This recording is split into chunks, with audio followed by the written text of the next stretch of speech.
Путь Аллаха, великого и славного, спасти человечество от разрушения?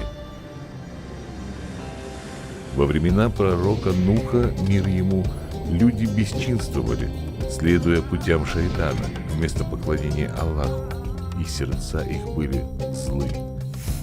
Это разгневало Аллаха, и Он решил очистить землю от разврата великим потопом. Но Аллах, милостивый и милосердный, избрал спасти пророка Нуха, мир ему, потому что он один шел прямым путем спасения. Он велел ему построить ковчег, чтобы люди, идущие путем Аллаха, смогли спастись. 40 дней и 40 ночей шел дождь, и те, кто шли своим собственным путем, утонули и умерли. Но те, кто следовал путем Аллаха и вошел в ковчег, остались живы и были спасены. Во имя Аллаха милостивого и милосердного.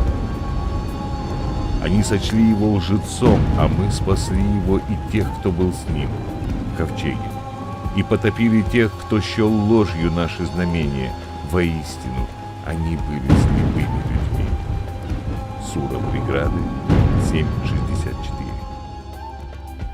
Когда земля высохла, пророк Нух, мир ему, покинул ковчег и сделал жертвоприношение Всевышнему.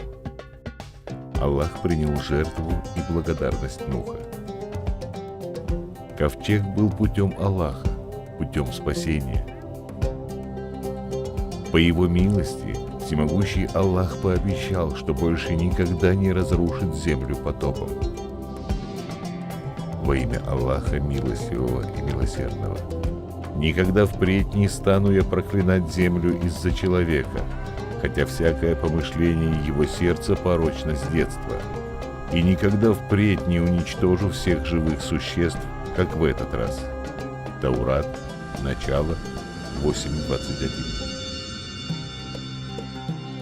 В чем заключается путь Аллаха сегодня, чтобы привести нас в рай и сохранить от огня? Сура Майрам 19:21. Во имя Аллаха, милостивого и милосердного. Мы сделаем его знамением для людей и милостью от нас. Кто он? Знамение, милость